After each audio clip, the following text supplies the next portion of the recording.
오늘은 축복된 헌신 원리, 축복된 헌신 원리이라는 제목으로 말씀을 상고합니다.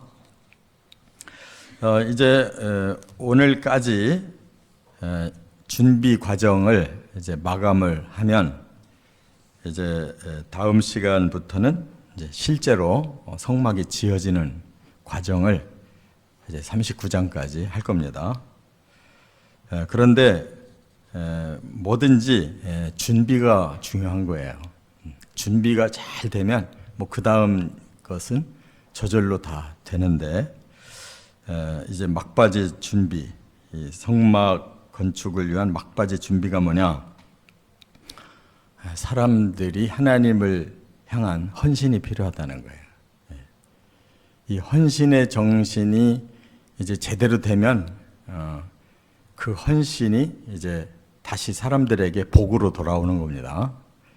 그런데 이 헌신이 제대로 되지 않으면 이게 복으로 오는 게 아니라 다른 후유증으로 오게 돼요. 그래서 우리가 이게 신앙생활의 원리인데, 신앙생활이라고 하는 것은 정말 복을 우리가 누리기 위해서 하는 거지 다른 목적이 없어요. 하나님께 헌신하고 하나님이 주시는 복을 받는 것이 이게 신앙생활의 그 가장 중요한 점인데, 이 원리가 여기 나온 거라 그 말입니다. 그래서 우리가 성전 짓는 것도 이런 눈에 보이는 성전 짓는 게 목적이 아니에요. 우리 마음에 하나님을 모시고 하나님의 성전을 이루는 것이 중요한 거예요.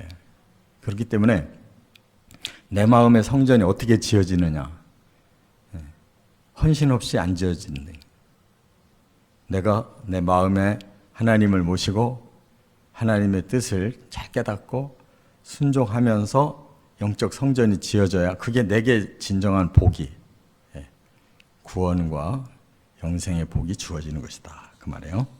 그래서 이제 내용은 35장 20절부터 오늘 읽은 36장 7절까지가 이게 바로 이제 헌신의 원리를 잘 표현해주고 있어요. 세 가지가 있는데, 첫째는 35장 20절부터 29절까지는 자원의 원리가 아주 중요하다는 거예요. 자원. 이 자원이라는 말이 여기 21절에 그랬죠. 마음이 감동된 모든 자와 자원하는 모든 자가 와서 어떻게 하느냐? 예물을 드렸다. 그 얘기했거든요. 그러면 사실은 하나님이 모든 물질을 다 만드셨잖아요. 그럼 하나님의 주권으로 얼마든지 뭘 얼마큼 가져와 이렇게 할 수도 있어요. 그게 이제 세금 걷듯이 하는 거예요. 근데 하나님은 그렇게 안 하셨다는 거예요. 이미 물질은 사람들에게 각각 나눠줬기 때문에 그건 사람의 소유가 된 거예요. 하나님 주셨어요. 그렇기 때문에 이제 다시 하나님을 위해서 성전을 짓는데 필요한 물질을 이제 하나님이 이렇게 그것을 이제 소유하셔야 되는데, 그것은 사람들의 마음에 달려 있다는 거예요. 그래서 의무적으로 말씀하지 않고 감동이 된 자들, 그리고 자원하는 자들이 자기가 가지고 있는 것 중에 예물로, 예물이라는 게 뭐예요? 하나님을 높이면서 기꺼이 하나님 앞에 바치고 싶은 자만 바쳐라, 이렇게 말씀한 거거든요. 이런 거 보면 굉장히 하나님은 정확하게 그 모든 걸 다루시는 걸 볼 수가 있어요. 이 국가도 정부에서 오히려 국민을 위해 자기들이 헌신해야 될 사람들이잖아요. 그런데 태도는 그게 아니에요. 자기들이 주인이고 자기들이 정한 대로 그냥 국민들 보고 다 의무적으로 내라고 명령하고, 그렇게 안 하면 벌 주고 이러잖아요. 근데 하나님도 그렇게 안 하거든요. 사람들에게 주신 것을 하나님은 그들의 마음에 감동이 일어나고 자원하는 생각이 들어간 만큼만 받겠다는 거예요. 그러니까 굉장히 참 우리가 깨달아야 돼요. 하나님이 이렇게 사랑이 많으시고 우리 사람을 위하는 그 생각이 이렇게 깊다는 거예요. 그래서 그러면 어떤 사람이 그렇게 여기에 잘 응할 수 있느냐? 마음에 감동이 있는 사람이 되는 것이라는 거예요. 이 감동이라는 말이 원어가 낫사라고 그러는데 이렇게 들려서 올라왔다는 뜻이거든요. 그러니까 마음이 움직인 거예요. 마음이 이렇게 착 가라앉아 있질 않고 하나님이 하시고자 하시는 이 뜻을 알고 나서는 마음이 이제 들썩거린 거예요. 마음이 들고 올라와서 그 다음에 자원했다. 이 자원이라는 말은 이제 스스로 자자를 쓰는 거예요. 자기가 원한다는 거예요, 스스로. 그래서 이것도 이제 원어는 레오라고 그러는데 흥분이 됐다라는 거예요. 흥분. 뭔가 막 열정이 생긴 거예요. 그게 자원이에요. 이런 사람만 하라는 거예요. 그래서 왜 요즘 사람들이 자꾸 11조까지 얘기하는지 모르겠어요. 하나님이 언제 강제로 원하질 않아요. 11조든 101조든 뭐 아니면 예물이든 뭐든, 아니 하나님의 일을 하는데 마음도 따르고 물질도 따르고 성령도 따르는 건 당연한 거잖아요. 근데 왜 다른 건 아무 말 안 하고 11조만 자꾸 얘기를 할까요? 그건 사람이 거기에 제일 관심이 많은 거예요. 그것이 내 손에서 떠날 때 거기에 대한 자신의 그 후유증을 생각하는 거예요. 이게 내게서 나가면 그 다음에 하나님께 또 하나님의 교회와 또 다른 많은 사람들에게 어떤 유익이 갈까를 생각 안 하고 내게 얼마나 이게 손해가 갈까를 생각한단 말이에요. 그런 사람 할 필요가 없는 거예요. 누가 하라고 그래? 누가 벌금 내게? 그러면 입 닫으면 그만인 건데 하지 말라고 성경에 돼 있는데 왜 하라고 하느냐, 이렇게 거꾸로 성경을 역으로 해석하려고 하거든요. 절대 역으로 해석하면 안 돼요. 감동되거든 마음에 자원하는 생각이 들거든 하라는 거예요. 하라고 그랬죠. 언제 하지 말라고 그랬어요. 하나님의 영의 역사가 필요하고 사람들의 마음에 모아지는 역사가 필요하고 물질도 적소에 쓰여지는 역사가 필요한 거예요. 그게 왜 자꾸 사람들이 이걸 분리시키냐고. 그게 벌써 믿음이 없는 증거예요. 믿음이 없으면 그냥 가만히 있으면 되는 거예요.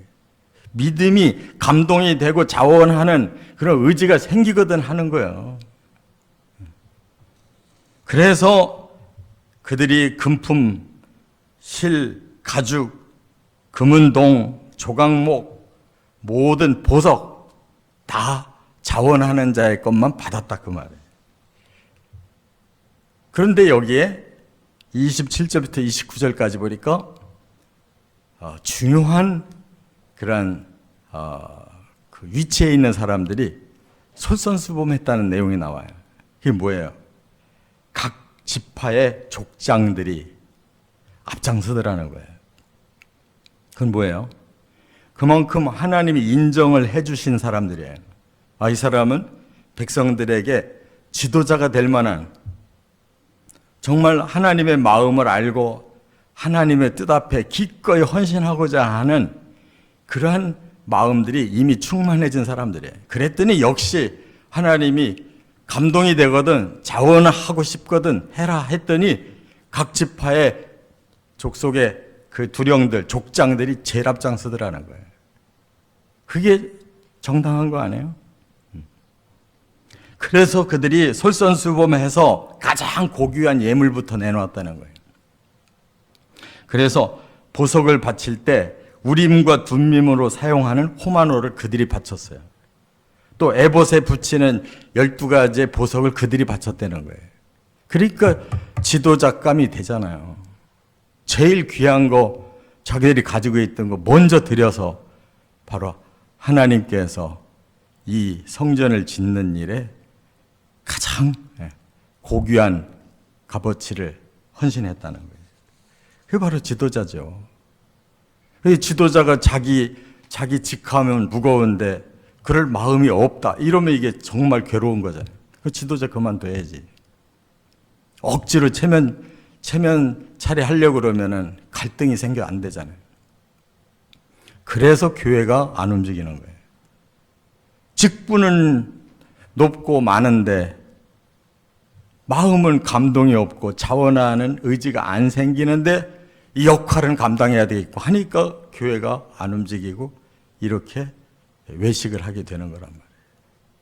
그러면 어떻게 해야 되겠어요? 내려와야 될 거 아니에요. 그 중요한 직책을 가지고 있으면서 거기에 솔선수범이 안 되면 공동체가 안 움직여지잖아요. 그래서 그들은 보석뿐만 아니라 가장 귀한 그 기름, 관유, 또 성전 안에 키는 등불, 이런 것을 헌신했다는 거예요. 그러니까 백성들도 그런 걸 보고 더 이제 감동이 되고 더 자원하는 마음이 들어서 이렇게 하게 됐다는 거예요. 저는 이 성경 읽으면서 참 멋있다. 하나님 너무 멋있어요. 다 하나님 건데 뭐 때문에 주고 나서 가져와 소리를 못하냐고. 그게 하나님의 사랑의 마음이란 말이에요. 굳이 생각이 없는 사람 것까지 뭘 달라고 해서 하나님 일 하실 생각 없는 거예요. 지도자, 과연 지도자답다. 그들이 명예를 원한 게 아니라 하나님 앞에 헌신을 원했구나. 그러니까 제일 먼저 앞장서서 헌신하는 거지. 자기 직책의 무게 이상으로 하나님 앞에 헌신하는 거란 말이에요. 얼마나 멋있어요. 두 번째, 출애굽기 35장 30절부터 36장 1절까지 무슨 원리가 중요하냐? 순종의 원리가 중요한 거예요. 순종의 원리. 그러면 이 순종은 누가 필요하냐? 예물을 드린 자들에게는 자원을 말씀했는데 이제 구체적으로 일할 기술자들한테는 하나님이 순종을 명령하셨단 말이에요. 이게 달라요. 왜 그러냐? 여기 보니까 30절에 지명하여 불렀다. 누구를? 바로 부사렐, 오홀리압 같은 이러한 총책임을 맡은 기술자들에게 지명을 했어요. 야, 너희들 중에서 누가 잘하는지 투표해서 뽑아. 이러지 않으셨다고요. 일꾼은 하나님이 정해버렸어요. 왜? 하나님 가장 잘 아시니까. 모세도 하나님 선택하고 아론도 하나님 선택하고 부사렐도 오홀리압도 하나님 선택했단 말이에요. 예물을 드리는 거하고 하나님이 일을 시키는 건 다른 거예요. 그래서 하나님이 지명을 했어요. 이거를 사람 입장에서는 소명이라고 그래요. 하나님은 지명하고 사람은 소명을 받은 거예요. 부름받았단 말이에요. 그래서 마음에 그 다음에 사명감이 생기면 하는 거예요. 안 할 수 있어요. 하나님이 시키려고 해도 처음에 모세처럼 대여섯 번 하나님 저는 못하겠습니다. 안 할 수 있어요.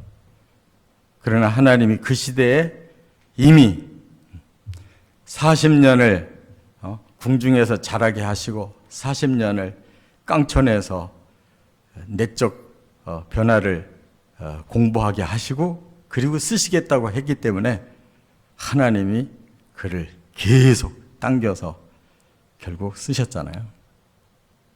그런 사람이 헌신이 되는 거예요. 자기 의욕으로 헌신하는 게 아니에요. 하나님이 보시고 지명하시고 그 마음에 소명감이 생기고 그리고 너의 일은 이것이다 라고 펼쳐놓고 사명을 감당하게 하시는 것이다. 그 말이에요. 그래서 그냥 하라고만 하시지 않고 그 다음에 31절에 보니까 뭐라고 그래요? 하나님의 영을 그에게 충만하게 하여. 그러니까 하나님이 그 사람에게 이미 은사를 주셨는데 그런 기술을 주셨는데 거기에다가 뜨거운 사명감을 감당할 수 있는 영역을 넣어주시니까 하나님 마음하고 통한 거예요. 감당할 수 있는 거죠. 성령의 감동이 없는 사람은 제 아무리 기술이 좋고 뛰어난 은사가 있어도 안 되는 거예요. 하나님의 영과 같이 움직여야 그 기술이 하나님 앞에 영광 돌리고 사람들에게 유익을 주고 자신의 보람 있는 헌신이 되는 거지, 성령이 안 움직여 주시는 사람은 안 된다. 그러니까 하나님 지명할 수밖에 없는 거예요. 성령은 하나님이 임의로 오시는 거지 사람이 오라가라 하는 게 아니잖아요. 그래서 하나님의 일을 할 때에는 하나님과 같이 움직일 수 있는 사람, 성령이 운행하는 사람이 해야 된다 그 말이에요. 그 다음에 여기 보니까 또 하나 주신 게 뭐예요? 31절 하반절부터 지혜와 총명을 주셨다 이렇게 말씀했거든요. 그러니까 본래 그런 은사가 있는 데다가 더 기능을 강화시켜 주셔서 더 지혜로워지고 더 총명해지더라 이 말이에요. 정말 그래요. 하나님께 부름받아서 일하는 사람이 처음에는 성령만 충만한데 점차로 지혜가 쌓이고 점차로 총명함이 쌓여요. 그래서 하나님의 사람으로 점점 다듬어져서 하나님 일을 할 만한 그런 성숙함이 생기더라 그 말이에요. 근데 이걸로 끝나지 않아요. 지도자는 그 다음에 자기가 할 일이 있어요. 여기 뭐라고 그랬어요? 고안하라 그랬어요. 고안하라. 이 고안이라는 말은 상고할 고자예요. 책상 안자예요. 너 책상에 앉아서 열심히 연구해야 돼. 그냥 거저대는 거 아니야. 이게 하나님 일하는 사람이에요. 그냥 으쌰으쌰만 해가지고 되는 게 아니라고. 그런 능력이 쌓여야 된단 말이에요. 열심히 노력해야 되는 거예요. 그거 없이 어떤 지도자가 나올 수가 있어요. 노력 안 하는 사람 지도자 할 수 없어요. 그러니까 그 속에 아무것도 들어있는 게 없으니까 허당끼만 부리는 거예요. 그러니까 자꾸 남의 것도 갖다가 자꾸 베껴 쓰는 거예요. 지도자는 완전히 자기 자신을 하나님께 헌신해야 되는 거예요. 그럴 마음이 없으면 아예 그만둬야 되는 거예요. 노할 수 있어요. 하나님이 부르시는 거고 사명감을 주시는 건데 그 다음 자기가 거기를 따라갈 그런 마음이 없으면 노하면 끝나는 거예요. 그런데 굳이 하겠다고 할 때는 하나님 앞에 충분히 자기 자신을 드릴 마음이 있어야 되는 거예요. 그 사명감만이 아니라 바로 사역의 능력도 길러야 되는 거지. 거저되는 게 아니라 말이에요. 마지막 제일 중요한 게 뭐예요? 순종하겠느냐예요. 순종. 36장 1절에 들어가 보니까 뭐라고 그랬어요? 모세에게 준 설계도가 있는데 너 부살렐 오홀리압 너희는 그대로 해야 된다 그랬어요. 니들 마음대로 고치면 안 돼.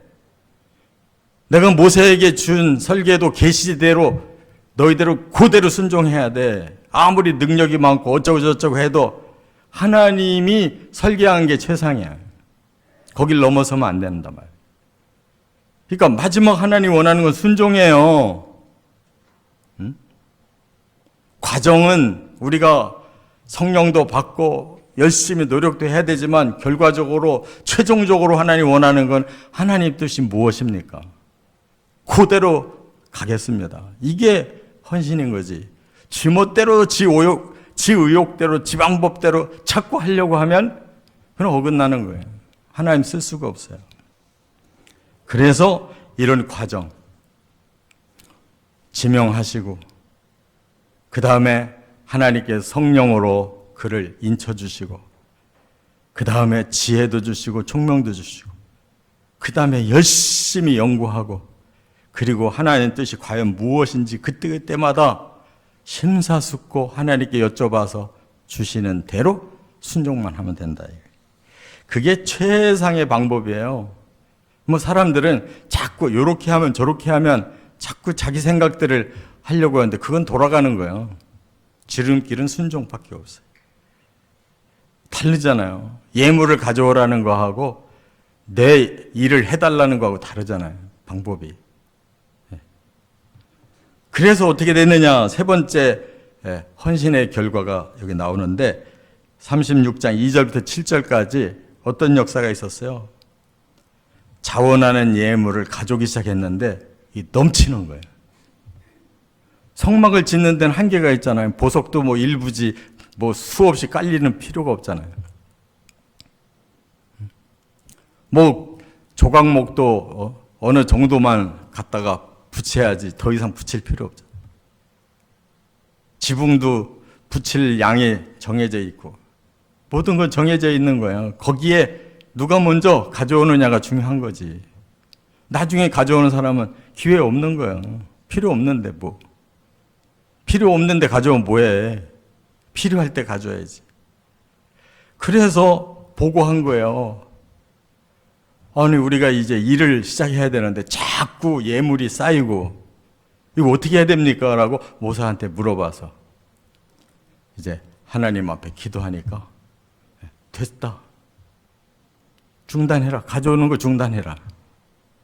그럼 그 사람들은 복 못 받나요? 드린 거와 마찬가지지. 충분하니까 그만 가져라. 이미 그들의 마음은 다 드렸잖아요. 이게 복의 원리인 거예요. 그래서 하나님께서 이제 8절부터 기술자들을 통해서 헌신자들을 통해서 착착착착 성막부터 만들어 나가잖아요. 39장까지.